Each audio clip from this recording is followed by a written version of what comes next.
ин мӯъҷизаи табиат ҳанӯз 20 миллион сол пеш дар давраи геологии мезозой, вақте ки уқёнусҳои қадимаи Тетис хушк мешуд, аз таҳшиниҳои азими намак дар зери фишори замин ба вуҷуд омадааст.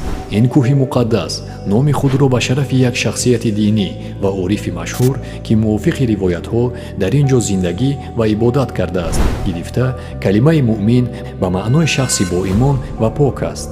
дар даруни ин кон ғорҳои аҷибе ҳастанд, ки дарозиашон ба садҳо метр расида бо сутунҳои блурии худ ба қасрҳои афсонавӣ шабоҳат доранд. Ин кон ягона ҷоест, ки аз қаъри шӯрзамини он чашмаҳои оби ширин ҷорӣ мешаванд ва инро мардум нишони каромати ҳамон шахси пок медонанд.